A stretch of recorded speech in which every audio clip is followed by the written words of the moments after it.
Tapi ya, bismillah, moga-moga semuanya bisa terlampaui dengan baik ya. Ya, mohon doanya aja, moga-moga semuanya sehat. Bismillah.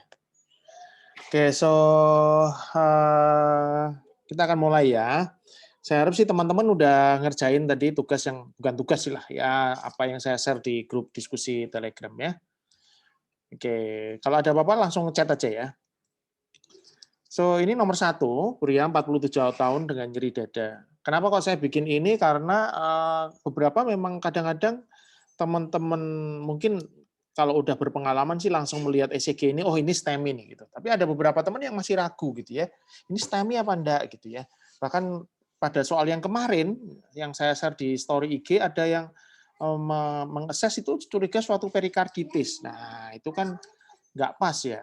Jadi itu yang perlu kita pikirkan. Sayangnya saya lupa enggak ngasih contoh apa namanya EKG perikarditis ya. Tapi ya udahlah ini intinya sas buat teman-teman.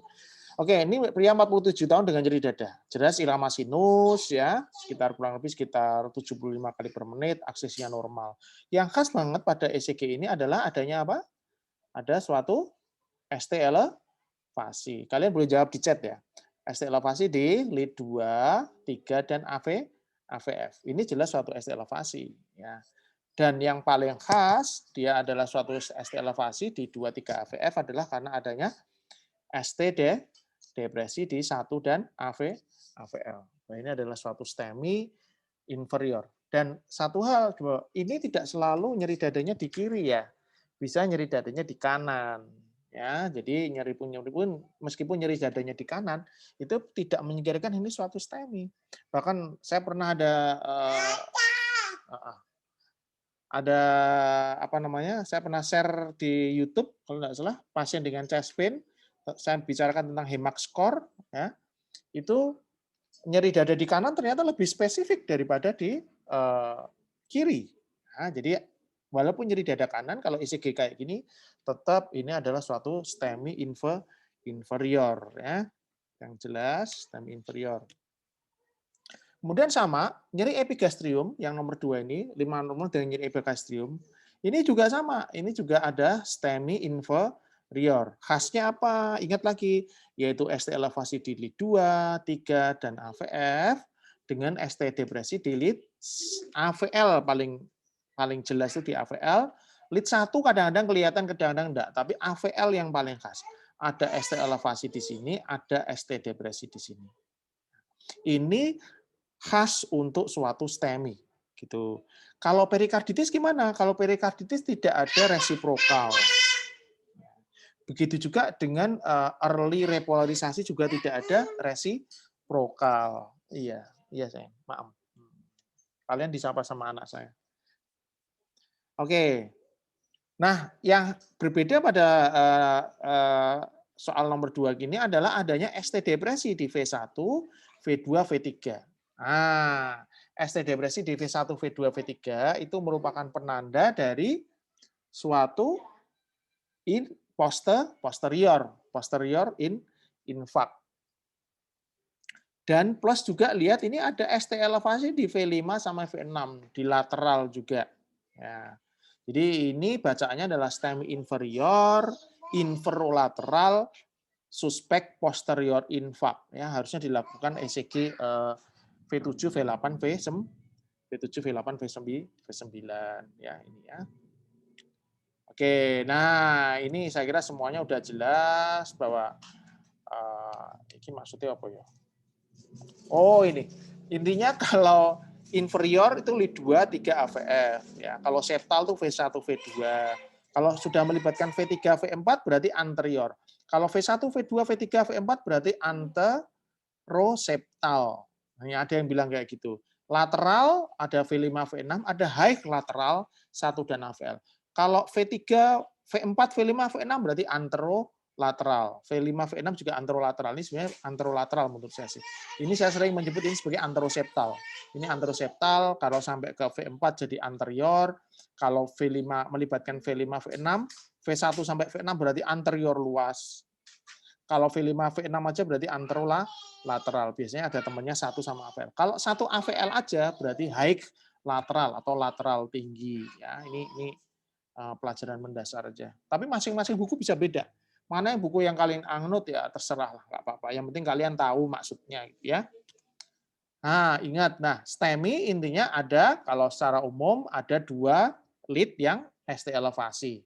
Dan ingat seringnya ada resiprokal, ya. Di mana yang paling khas adalah di lead, kalau lead inferior, apa ST elevasinya di 2, 3 AVF, resiprokalnya di 1 AVL. Kebalikannya, kalau ST elevasinya di 1 AVL, maka akan ada ST depresi di inferior. Kenapa demikian? Karena kita lihat di sini, di sini adalah segmen AVL ada di sini, 3 ada di sini. Artinya ini berkebalikan sama di sini.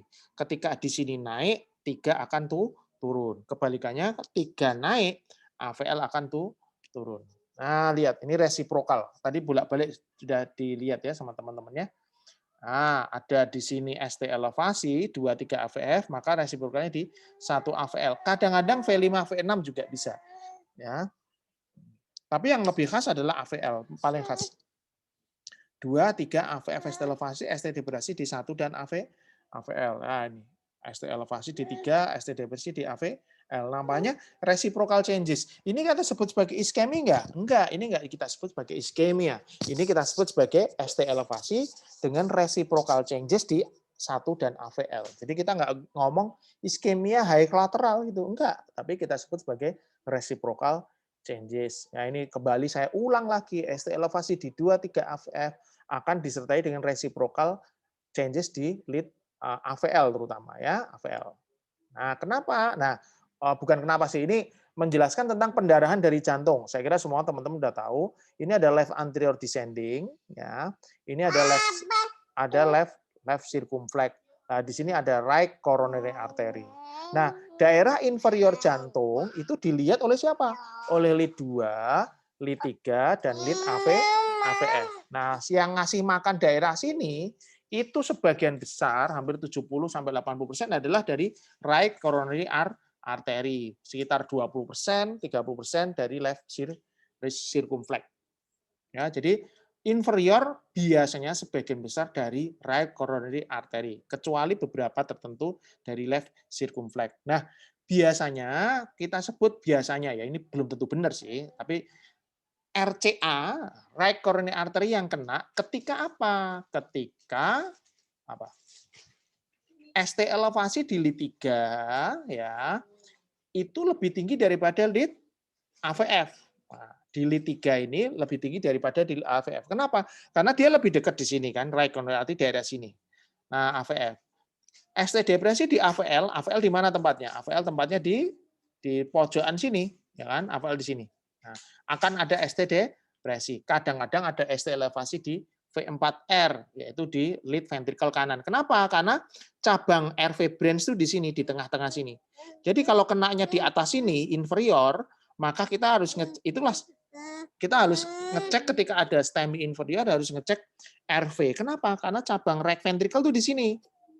Ya, jadi kalau oklusnya di pangkal sini, ya, maka di sini akan tertutup juga kan, akhirnya terjadi RV infark. Nah, kalau left circumflex gimana? Biasanya kalau lead 2 sama lead 3 itu sama atau bahkan lebih tinggi di lead 2. Itu berarti lebih banyak ke circumflex. Kadang-kadang tidak ada ST depresi di AVL kalau circumflex itu. Atau bahkan ST elevasi di AVL karena lateral sebelah sini dapat dari circumflex. Nah, coba ini pasien tiba-tiba pingsan usia 56 tahun. Apa yang kita dapat? Jelas ini ST elevasi di lead 2, 3 sama AVF. Mana kita lihat ya. Lihat kalau RCA lead 3 lebih tinggi dari lead AVF. Kita lihat. Ini lead 3 sama lead AVF tinggi mana? 3 sama AVF. Sama ya. Ini hampir sama ini. Lead 3 sama AVF hampir sama. Tapi kayaknya masih lebih tinggi lead 3. Ya, masih lebih tinggi di lead 3. Lead 2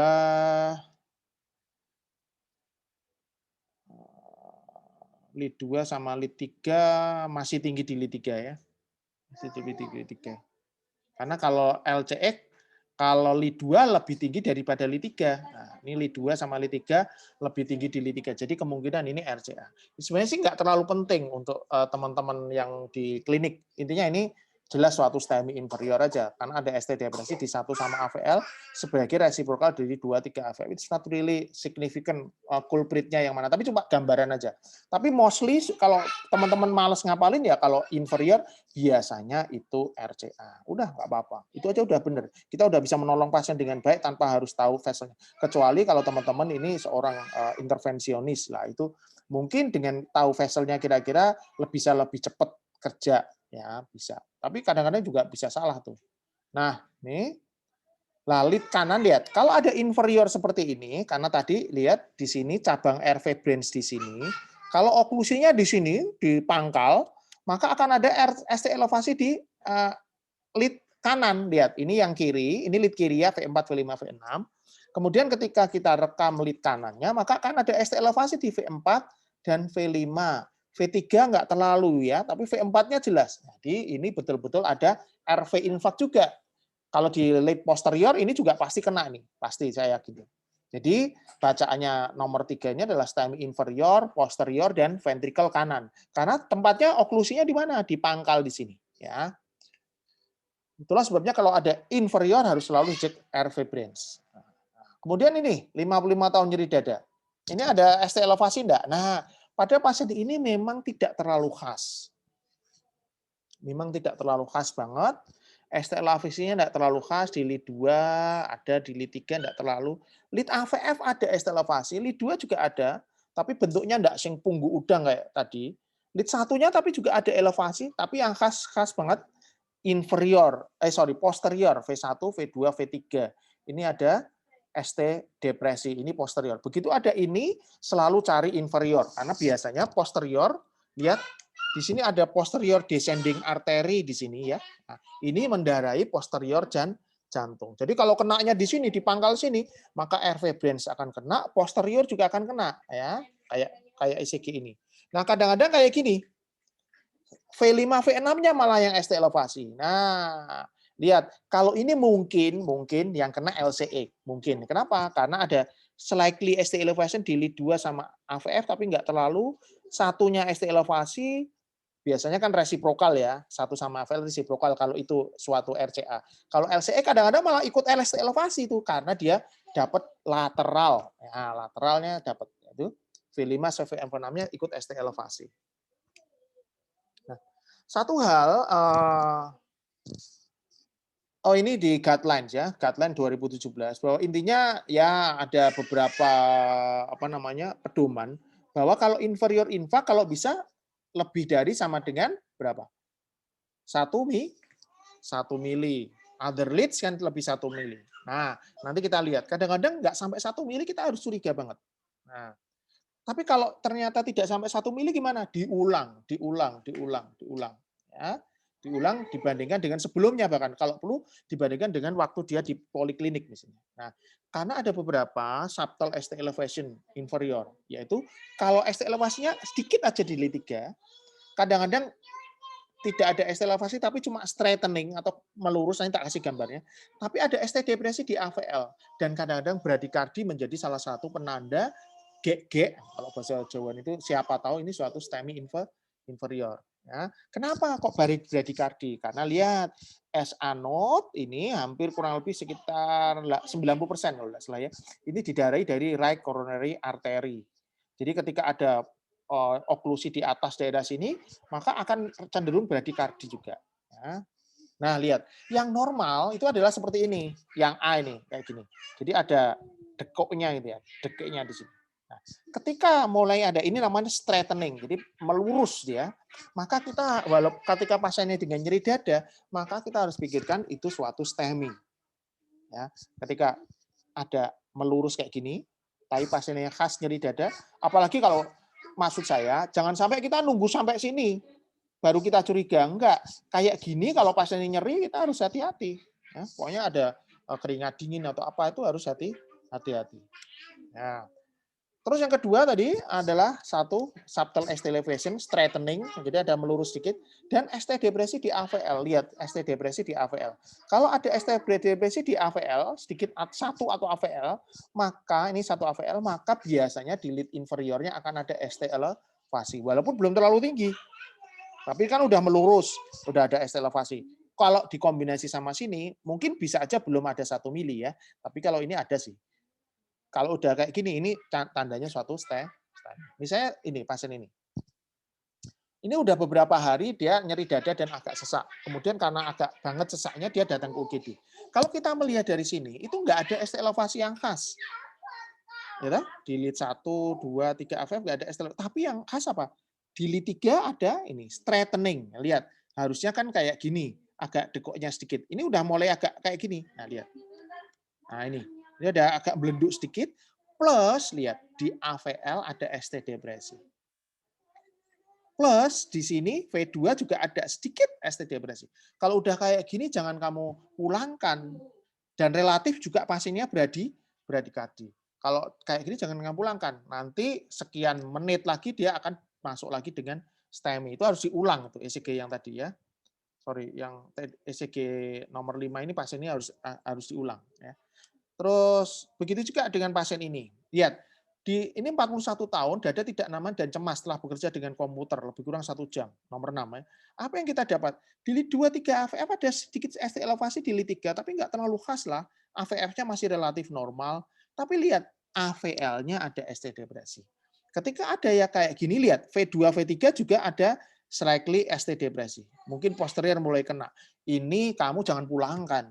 Kamu harus evaluasi, teman-teman harus evaluasi, karena ini lihat, pada pasien ini 17 menit kemudian, ini ada di salah satu buku, ST elevasinya langsung tinggi banget. Ini kalau kamu teman-teman pulangkan bisa bahaya. Jadi lihat, subtle ST elevasi di lead 3, ST depresi sedikit di AVL, lead 3 sama AVL kok yang sedikit sini ST elevasi sedikit, ini ST depresi sedikit, curiga STEMI inferior, walaupun belum khas. Kamu ulang, teman-teman ulang dan ulang lagi. Nah, laki-laki di nyeri dada di rahang dan murmur, ada murmur sistolik di apex ya. Lihat ada ST elevasi di 2, 3 AVF. Sama di UGD diberikan nitrat, kemudian menjadi hipotensi. Karena apa? Jelas ini ST elevasi di lead 2, 3 AVF. Lead 3 lebih tinggi daripada di lead AVF ya, jelas ya, lebih tinggi ST elevasinya. Kemungkinan right coronary artery kan. Ingat, right coronary artery memberikan RV branch. Dikasih nitrat jadilah hipotensif.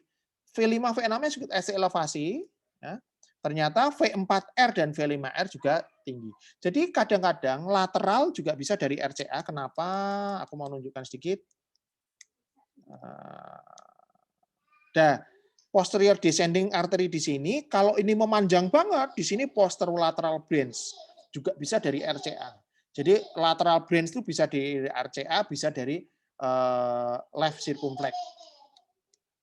Left circumflex. Nah, left circumflex di sini. Posterolateral di sini bisa, dari left circumflex juga bisa. Jadi bisa aja ST elevasi tadi dari RCA ya tadi ya. Yang ini karena ternyata ini lihat posteriornya tidak kena sih, tapi tadi lateralnya kena ya, lateralnya kena, V5 V6 kena itu. Nah, lateral kena, ada RV branch juga kena. Jadi dia betul-betul panjang dia. Nanti tak tunjukkan pasien kita ya. Kemudian nomor 8, laki-laki 52 tahun, nyeri dada kedua tangan, mual, muntah, keringat dingin. ST elevasi enggak, STEMI enggak? Kalau lead 2 enggak begitu, tapi lihat lead 3 jelas ST elevasi, lead AVF ST. Plus lihat ini, V1 juga ST elevasi. Wah, ini yang kena mana ini? Ya, ini bisa suatu dari kiri, bisa juga left main-nya juga bisa kena ini. Karena ada V1-nya juga ST elevasi. Sayangnya nggak ada hasil angiografi ya.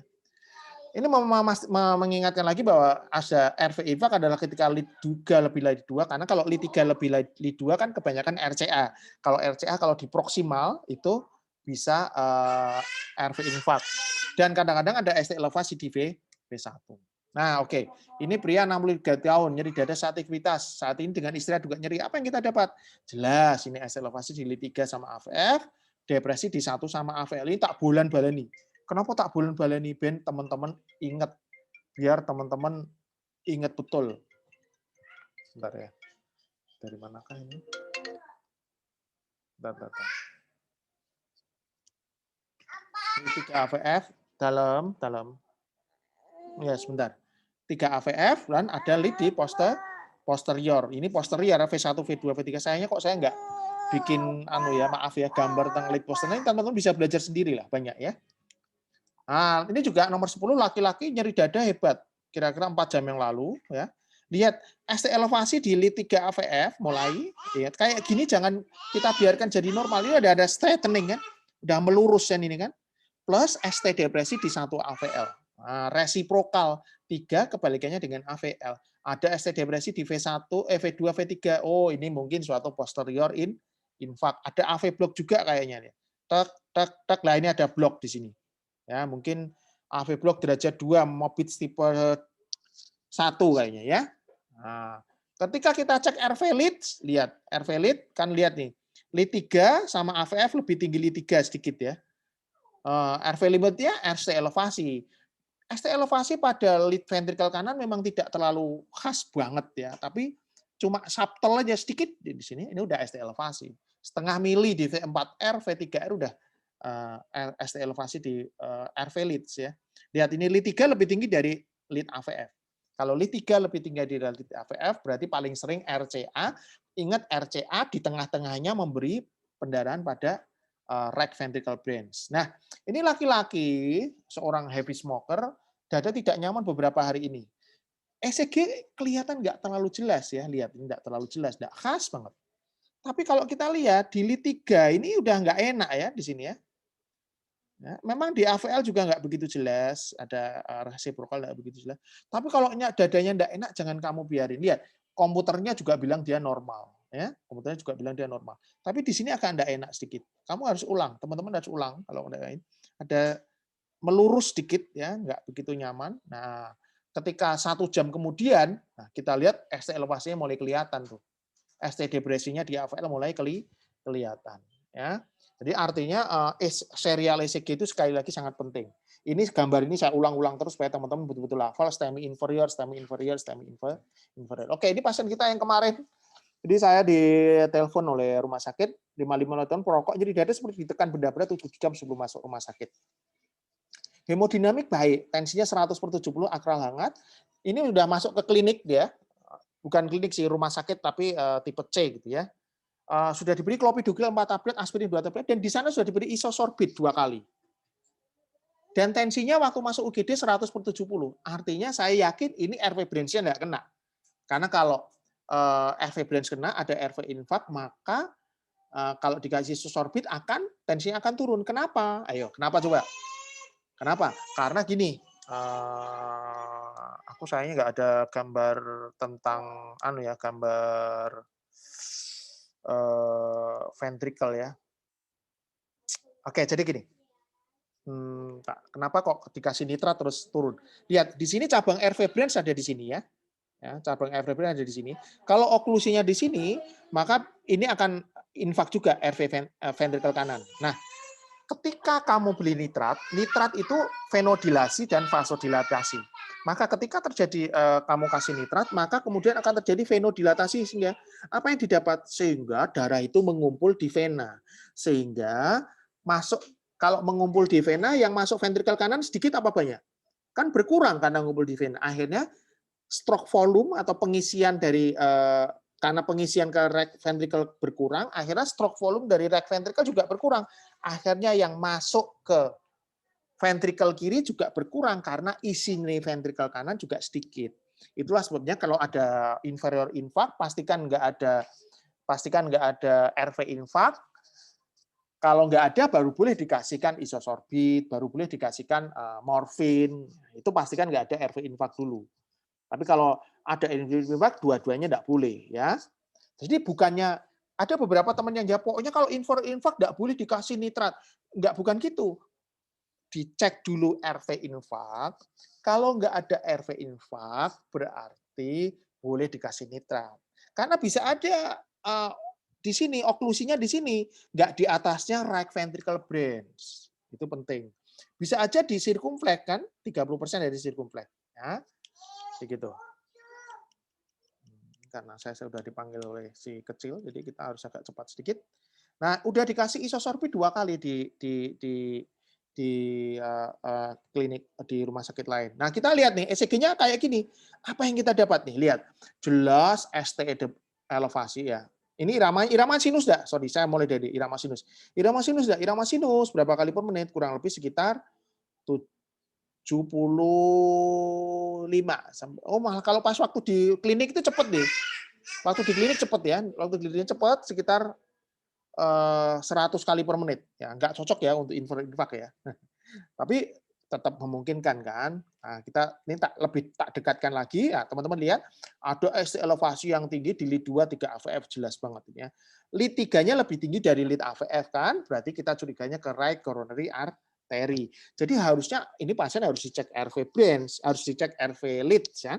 Tapi memang enggak dicek di sana. Di kita dicek, tapi gambarnya lupa enggak tak foto. Nah, yang enggak enak lagi adalah ada ST depresi di V1, V2, V3. Nah, ada kemungkinan curiga suatu posterior infark ya. Plus ST elevasi juga di V5, V6 ada ST elevasi. Tapi yang enggak enak apa? Coba lihat. Ada Q wave di V1, V2, V3. Harusnya kan V1, V2 kalau posterior aja. Ini ada R-nya di sini. Nah, kita lihat ya tadi ya contoh tadi yang ada posterior infark. Nah, ini. Nah, lihat. Ini harusnya ini kan curiga posterior. Ini R-nya ada di sini, R di sini. Ini R ada di sini. Ngerti nggak Mas Hugo? Ya, harus ada R-nya, tidak langsung jeglong ke bawah. Harus ada R-nya dulu, tidak langsung ke bawah. V4 juga ada R-nya, tidak langsung jeglong ke. Lihat, pada ECG pasien kita kemarin di V2, V3, V4 nggak ada R. Jadi langsung QS. Tapi ini ada ST depresi sekarang itu. Tapi ada QS di sini. Dan di V5, V6 ada ST elevasi. Apa sih yang terduga pada pasien ini? Nah, saya sudah duga ini pasti suatu yang kena pasti kanan, itu pasti. Tapi saya yakin yang kiri ada sesuatu. Dan itu nanti kita buktikan. Jadi yang kiri saya memakai diagnostik, kateter diagnostik, karena saya yakin kiri itu ada sesuatu tapi tidak akut sifatnya. Yang kanan saya memakai langsung guiding ya, jadi langsung bisa lakukan tindakan begitu masuk ke kanan. Apa yang saya lakukan di waduh, cancel. Sorry. Halo, teman-teman masih bisa dengar saya? Aduh, astagfirullahaladzim. Halo? Apakah teman-teman menghilang? Masih bisa dengar ya? Oke. Sebentar ini ada sesuatu saya tiba-tiba harus tak stop share dulu. Ya, kita lihat, aku share lagi ya. Ini tiba-tiba harus di sini. Sebentar. Ini oke. Kelihatan slide saya, teman-teman? Kelihatan? Terlihat. Oke. Sorry ya. Tadi ada minta update something. Oke. Jadi apa sih yang saya lakukan di UGD pada pasien ini? Ya jelas kita harus swab antigen ya. Kita harus swab antigen, kita lakukan foto torak. Pasien sudah di loading di rumah sakit lain dengan clopidogrel. Saya pada pasien STEMI. Jadi teman-teman harus membedakan antara non-STEMI dengan STEMI. Kalau non-STEMI, guideline terbaru memang ada beberapa yang bilang jangan di loading gitu ya. Tapi kalau STEMI tetap loading. Bahkan saya clopidogrel menurut saya tidak cukup. Saya seringnya memakai ticagrelor. Jadi walaupun sudah di loading clopidogrel di rumah sakit lain, itu saya berikan ticagrelor 2 tablet, saya berikan atorvastatin, heparin saya berikan 5.000.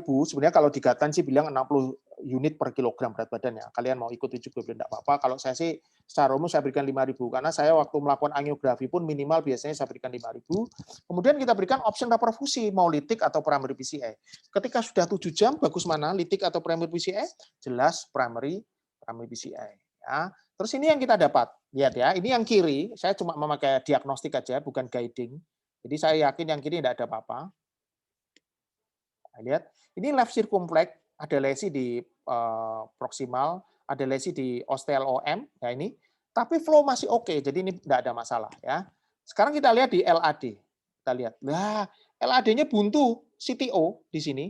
buntu total, tetapi dia mendapatkan kolateral, dia buntu di sini, tapi kolateral dari septal ini masuk ke sini. Ini menurut saya udah lama, karena kita lihat ECG-nya, tadi udah QS di V1 sampai V4, ya kan? Nah, QS di V1, V4. Jadi ini kita nggak perlu dikutek-kutek. Begitu kita masuk ke kanan, nah kita lihat di sini, loh ini oklusnya di mana? Ini adalah cabang RV, teman-teman. Ini cabang RV, lihat. Ulang ya. Ini RCA, ini cabang right ventricular branch di sini. Artinya oklusinya di bawah RV branch, itu sebabnya tadi waktu diberikan ISJN di rumah sakit tadi, walaupun tidak dicek RV leads, itu enggak turun tensinya, ya tetap aja hemodinamik masih cukup baik karena lesinya di bawah itu. Ya. Kemudian kita langsung melakukan ini wiring, begitu wiring ke balon, ini balon masuk sedikit, ada flow. Beberapa kalau terjadi reperfusi itu bradikardi, pasiennya jadi bradikardi, dan bahkan ketika flow-nya bagus, itu malah tensinya turun, pasien tensinya turun. Kita lihat di sini ada trombus ya di sini, trombus ini thrombus containing lesion di sini ada flow, tapi tensi malah turun dan pasiennya bradikardi. Kemudian langsung kita lakukan pemasangan stent. Ya, terus terang memang ini sempat kita berikan SA dan kita berikan norepinefrin karena tensi turun sekali sehingga makanya jadi takikardi. Tapi lihat ini branch-nya panjang banget. Nih, ternyata tadi kan buntu di sini.